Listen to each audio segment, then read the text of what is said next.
You know that moment when a date is coming up and everyone else seems to feel something about it before you do? There's a kind of quiet expectation in the air. Messages start coming in, plans get mentioned, people assume you're looking forward to it. And you just aren't. Not in a dramatic way, not out of anger or sadness, just a kind of distance. Like the day means something in theory, but not in your body. And when people notice, they don't always understand it.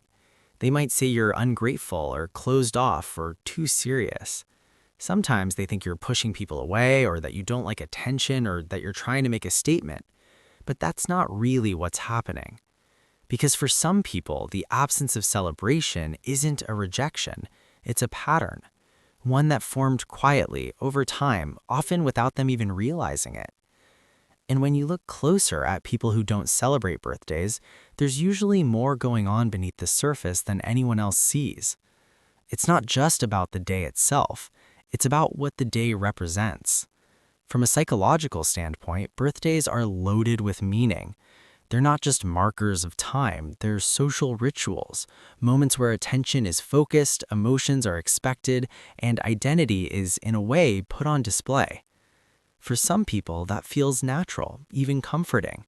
But for others, the nervous system reads it differently.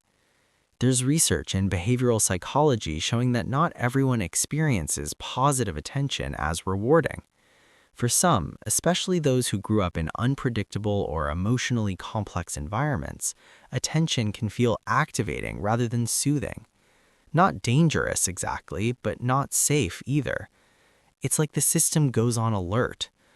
When you've learned, consciously or not, that being seen comes with pressure, expectation, or emotional complexity, your brain starts to associate visibility with effort, with performance, with having to be something. So a day like a birthday, which is supposed to be about you, doesn't feel grounding. It feels exposing. And instead of leaning into it, your system subtly pulls back, not as a rejection of people, but as a way to regulate. There's also something else happening beneath that. In neuroscience, there's a concept called predictive processing. It's the idea that your brain is constantly trying to predict what experiences will feel like based on your past. If past birthdays felt overwhelming, disappointing, or emotionally unclear, your brain doesn't wait for the day to arrive. It preemptively lowers the significance. It dampens expectation. Not because you don't deserve joy, but because your system is trying to protect you from the uncertainty of it. So instead of anticipation, there's neutrality. Instead of excitement, there's distance. And over time, that becomes your normal. For some people, this pattern goes even deeper. If you grew up in an environment where your emotional needs weren't consistently met, you may have learned to downplay moments that center around you. Not in a conscious, intentional way, but in a quiet, adaptive one. Because when attention wasn't always safe or reliable, it became easier to expect less, to need less, to minimize the emotional weight of things that might not be held properly. And birthdays carry a lot of emotional weight. They bring up questions most people don't even notice they're asking. Will people show up for me? Will this feel genuine? Will I feel connected or just observed? And if those questions don't have clear, positive answers in your past, your system learns not to ask them at all. It learns to step out of the moment before it even begins. That doesn't mean you don't care. It just means caring looks different for you. And it's important to say this clearly. This way of responding isn't better or worse than someone who loves celebrating. It's not deeper, it's not more evolved, and it's not something that needs to be fixed. It's just a different nervous system pattern. Some people regulate through connection and shared moments. Others regulate through distance and simplicity. Both are valid. But here's where it gets more complex. Because sometimes the same person who doesn't celebrate their birthday still feels something subtle on that day. Not necessarily a desire for a party, but a quiet awareness, a kind of internal pause, maybe even a trace of something harder to name. There can be a paradox here. You might not want attention, but part of you still notices when it's absent. You might not care about celebration, but still feel a slight shift when the day passes like any other. And that doesn't make you inconsistent, it makes you human. Because even when you've adapted to expect less, the part of you that once hoped for something more doesn't completely disappear. It just becomes quieter, more contained. And sometimes that quiet part only shows up in small, almost invisible ways. A thought that lingers a little longer than usual, a moment of reflection you don't fully explain, a sense that the day carries meaning even if you don't express it outwardly.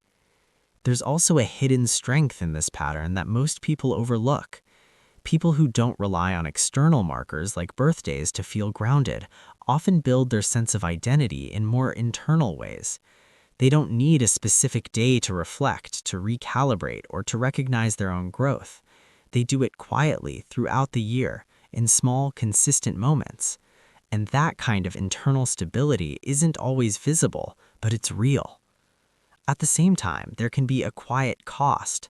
When you've learned to minimize moments that center around you, it can become harder to fully receive care when it is offered. Not because you don't want it, but because your system isn't used to holding it. So sometimes even genuine warmth can feel slightly unfamiliar, not uncomfortable enough to push away, but not natural enough to fully lean into. And that space between wanting less and still feeling something is where a lot of people live without ever talking about it. So if you've never really celebrated your birthday, or if the day has always felt like just another date on the calendar, it doesn't mean you're disconnected, it doesn't mean you're cold, and it doesn't mean you're missing something everyone else understands. It usually means your experiences shaped a different relationship to attention, to expectation, and to emotional visibility, one that prioritizes stability over intensity, consistency over peaks, and control over unpredictability. There's a quiet logic to that, and once you see it, it stops feeling like something you need to explain. It just becomes something you understand. Not everything meaningful has to be loud. Not every form of care has to look the same, and not every person experiences connection through celebration. Sometimes connection looks like calm, like space, like choosing what feels manageable instead of what's expected. And if any part of this felt familiar, there's probably more to your patterns than you've been told. Not problems, just deeper layers that most people never think to look at.